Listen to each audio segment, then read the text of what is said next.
Quran speaks so much about science, then how come the Muslims are so backward in the field of science?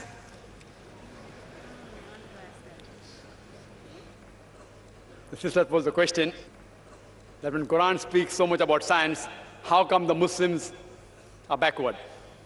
Sister, I would mainly blame the media. The media today is in the hands of the Westerners, the Europeans. It's in their hand. They have the satellite, they have the television, they have the CNN, they have the BBC. It's in their hand. The media is in their hand.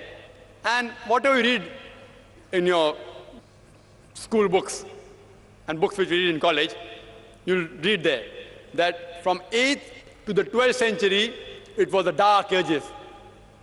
Dark for whom? It was dark for the Europeans, not for the world. The Arabs and the Muslims were very much advanced from the 8th to the 12th century. They were very much advanced. The Europeans were backward. Because they were backward, they said it was dark ages for the world. It was not dark for the world, it was dark for the Europeans. With the limited instruments and technology what we had from 8th to 12th century, what discoveries the Muslim scientists made, it's unbelievable. Today, because science is advanced and making so many discoveries, there with the amount of limited facility we had, the amount of discoveries Muslim scientists made, it's unbelievable. For example, I quoted in my talk that Ibn Nafis, he discovered the blood circulation. But in the medical books and the books we read in school, who discovered blood circulation? William Harvey. Everyone knows William Harvey, no one knows about Ibn Nafis. Ibn Nafis spoke about blood circulation 400 years before. The Europeans, they later on picked up the books of the Muslims and rehashed it and said, we discovered it. See, if you see the discovery that Muslims have made. For example, if you know Al-Idrusi, in 1154, he drew the first map of Mediterranean, the geography of the world. First. Mathematics. Muslims were far advanced in mathematics. We introduced the decimal points. Do you know what we call the digits 1, 2, 3?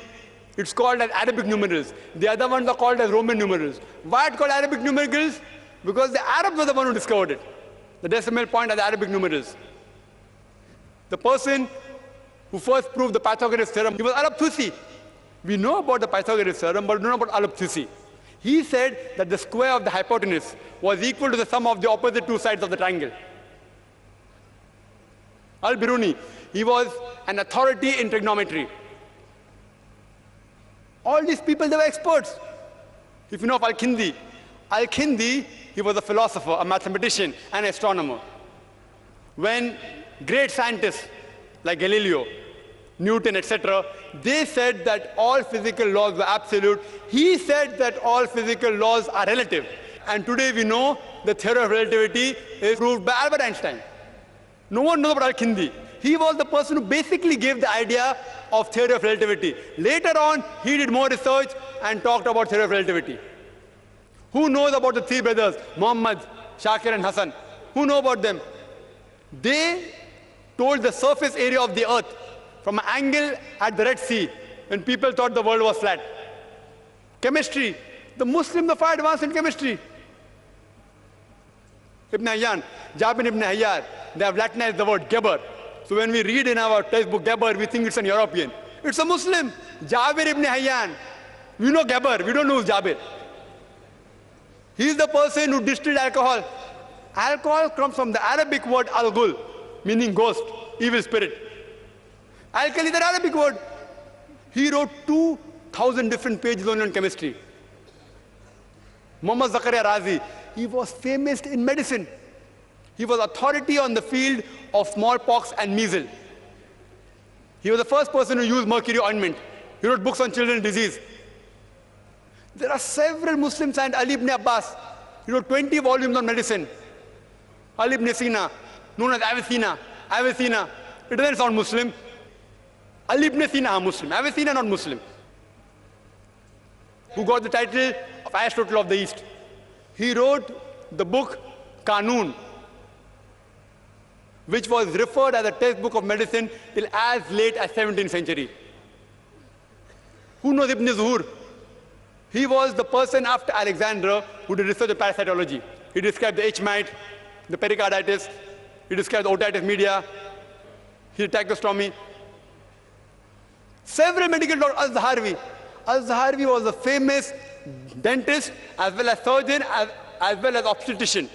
He invented several instruments of surgery, gynecology, as well as dentistry.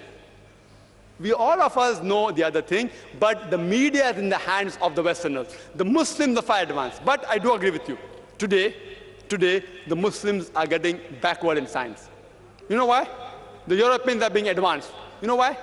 The Muslims are becoming backward because they are going away from the Holy Qur'an. They are going away from the religion.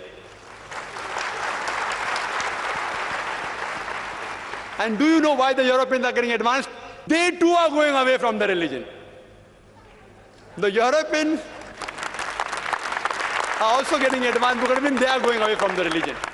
The Muslims, we are going backward because they are going away from religion. I would request the Muslim brothers and sisters out here, as well as non-Muslims, they are people in the Quran. Why don't we read the Quran with understanding?